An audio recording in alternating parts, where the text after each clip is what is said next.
Hey, what's going on, fam? Be Righteous here. And I just wanted to make a video about what's been going on for the past couple of days, rather this last week. And we've been on this up and down cycle for a long time, for years actually, even in Division 1. We can't forget about during Division 1, it was like this as well. Extreme dry phases, bugs, glitches, everything. But we just tend to forget about those times when we're in present times going through the same stuff. But right now, it's really bad. This has never been the case for Division 2. This has never happened in the history of Division 2. There's a lot going on with the coding. There's apparently a really big problem with their actual build within the game. Yesterday, the Division game tweeted this out. I'm just going to read part of it. I'm not going to read all of it, but just the important part. In the past, when the season was delayed, we extended the previous season's activities. Unfortunately, this is not possible in the current situation, as we are unable to make server to client side updates until the build generation system is restored. Okay, now when they say server and client, I learned this just a couple weeks ago because at the moment I'm working on the multiplayer aspect for my game, Identity Rebels, and I learned that the server is actually the host and the client are the people who join in on the host. And I think that Division 2 has dedicated servers. I don't think they have host, because in Gears of War, they had like host advantage back in the day, where when you match made for a multiplayer match, it was searching for a host and people could actually cheat and bridge hosts and force themselves to get it in order to have the advantage in a match.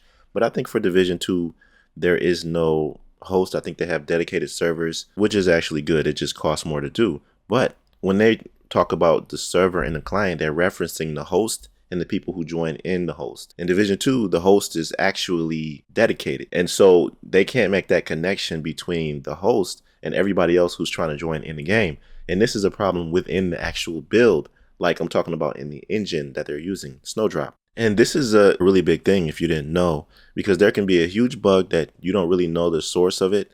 And when they make announcements like this telling us, oh, we can't do this, we can't do that, unfortunately, because of this bug or that bug, they're really trying to search and figure out what it is.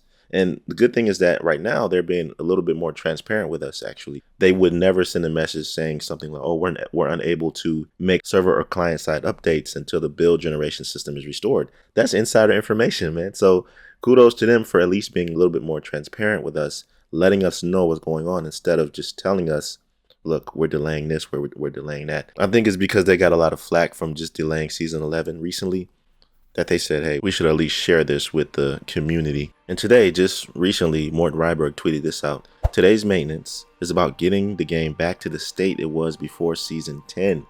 That is step 1 towards getting Season 11 to you all. We'll share the Season 11 date as soon as we can. Now, this is step 1. Okay, just think about it. They stopped the PTS. Now, we didn't know why they stopped it, but obviously the reason why is because of this server to client issue, and that's probably why they just abruptly ended it, because it just probably wasn't working. And that's not to mention the bugs and things that were wrong with the gear that they were releasing, like the Ninja Bike Messenger bag. What was wrong with that? Why wasn't that able to be tested in PTS? Or the mini bugs I found out with the new exotic weapon, the gear set. There were all kind of crazy bugs in the small amount of PTS that I played. So this has nothing to do with them actually fixing the bugs that the gear comes with in Season 11, but it's more so about just getting their game to work.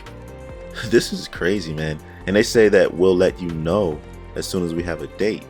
I don't know, man. I don't know. I've been on Hogwarts Legacy heavy, but I still got a place in my heart for Division 2, and I don't want to see it fail. You know what I'm saying? I would love to see some more information about Heartland coming out.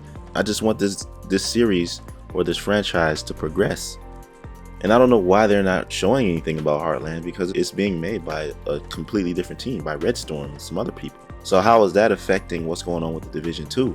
Even though they're being transparent with us, there are also things that they're not saying and just stuff that doesn't make sense. This game, this franchise is on a huge standstill. At this point, I think it's in a state of emergency, especially with the latest tweets that we've gotten from the Division game. But I just wanted to voice my opinion on this and let you know what server to client was if you didn't know what that was referring to. And I don't really have anything else to say in this matter. I posted something in the community chat the other day, and it was captioned, "Do you really blame me for not playing this game?" with a picture of the tweet where they were saying that there's trouble in paradise. And a lot of you were commenting saying, oh, I've already moved on from this game. I stopped playing this game a year ago. Oh, this is the story of the Division 2. This is what they always do. It was just something about those comments that were different this time. It's like those comments, it felt like to me that they were just out of gas and they didn't even really care anymore. It's like, okay, what's the point? Blah, blah, blah, whatever. And that's not a good sign. It's like you guys are just taking away people's hope.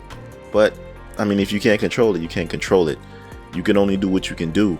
So I hope this issue is resolved sooner or later, and I will be looking forward to more updates if there are. But in the meantime, I'm gonna keep playing Hogwarts Legacy because, you know, me diving into that game has actually made me feel like a gamer again. For so long I've been a content creator, worrying about which videos to upload at what times, being so competitive with the other YouTubers out here. Finally diving into a game to have fun makes me feel like what I've always gotten to gaming for. But that'll do it for this one, fam. I'll catch you in the next one. I appreciate you clicking on this video. Make sure you like and subscribe if you want to be a part of everything that I do. I'll catch you in the next one. Be right out.